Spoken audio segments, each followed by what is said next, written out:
Elementor just launched the 4.0 beta, and now we got the first look at what version 4 is going to look like. So let's check this out. Here is their announcement inside of GitHub. I went through this already, and I want to go through it with you, but this is what stood out right away. I was very surprised. 5 years for version 3. I can't believe it's been that long. Like, time really flies. It also got me thinking, when version 5 comes out, will it be 2031? I don't know. I think I'll be retired by then, but who knows with AI, anything could happen in the next 5 years. All right, let's check out the updates because we have some big ones. And the first one, this is going to be the atomic forms. It is out. And I have the forms right here. Check it out. We got the atomic forms, and we also got atomic elements that goes within the atomic forms. Now, real quick, just to show you what I am using in case if you want to check this out right now, I am running the 4.0 beta 1. If you go over to tools to your version control, right down here in the beta tester, you enable it, refresh it, you could get access then to the beta,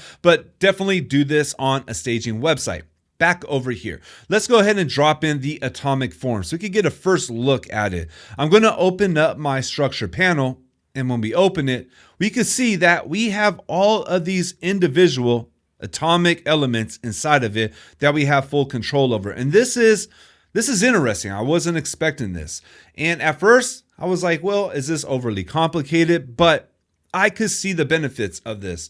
I could see this being something that's more scalable. Like right now we have the basics. Okay, let's go over here, click the plus.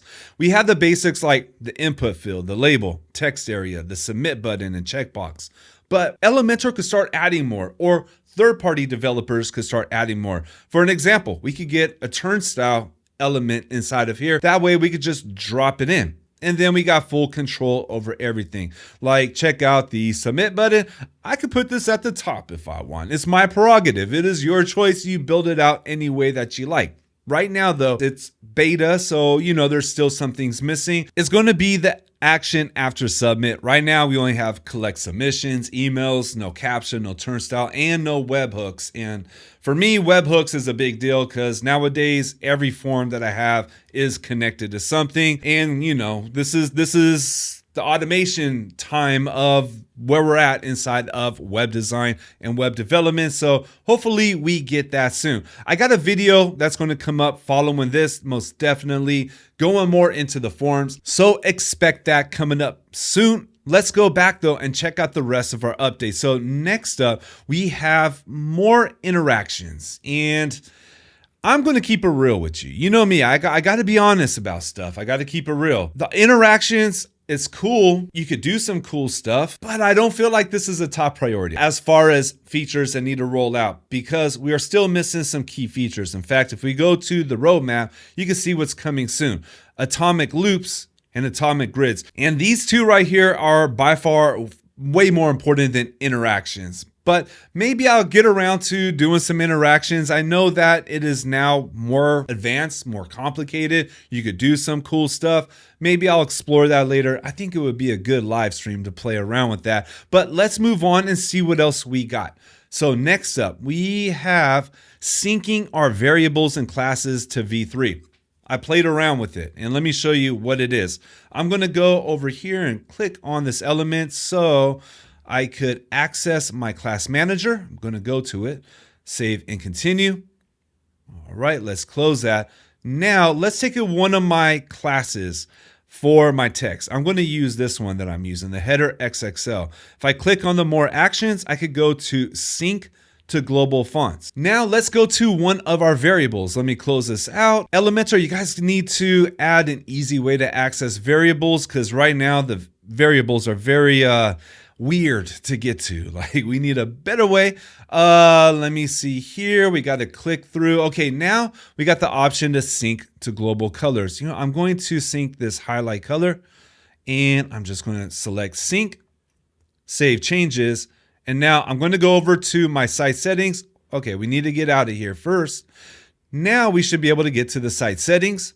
Let's go to our global colors, and you can see now we have our atomic values.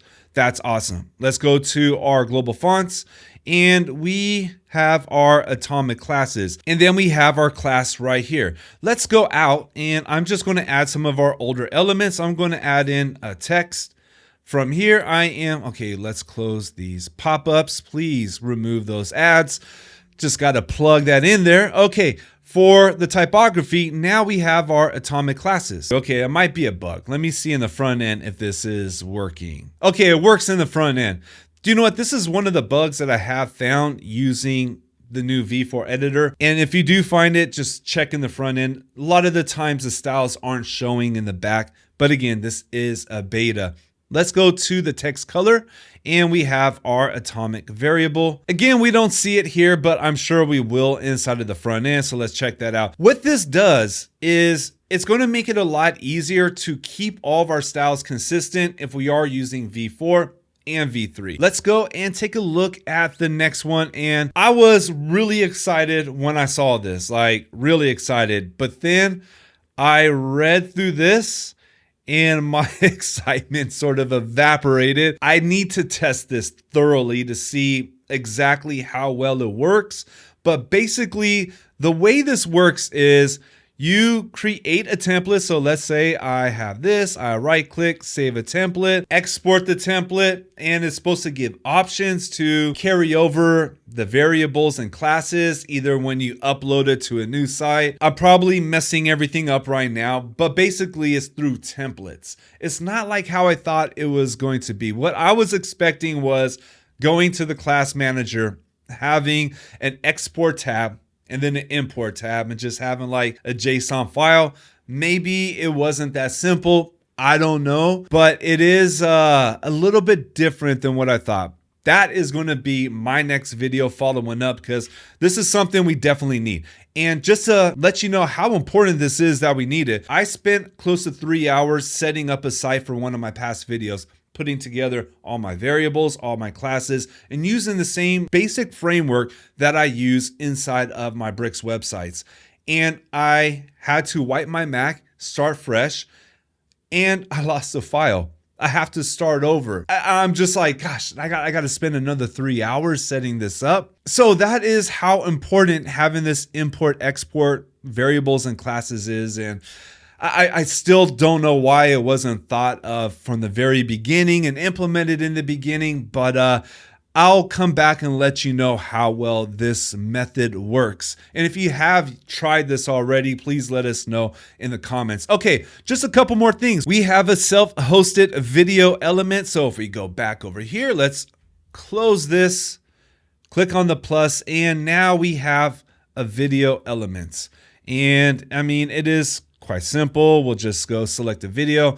I already uploaded one right here. And we have some basic controls and we could put in a thumbnail. Very, you know, it's cool to have. If I go back over here, we could see the elements are starting to grow a little bit, but they're some of the basic ones, and that's okay. And I'm glad to see this growing in the 4.0, making some progress forward. And this was a good jump forward, but still, I feel like we are a bit behind from actually using this live. Like for me personally, I want to go all in on 4.0 when I build sites. I don't really want to mix and match. There are just a few things that I feel are missing. The atomic grids, absolutely. We need to have grids. The loops, absolutely. But there's one other thing that I don't see here that I feel would be also great. And that is to have a text link atomic element, just like what we have inside of Bricks. And I feel like this could be really good, especially if we were able to have like the LI option. And let me drop in a div block down here.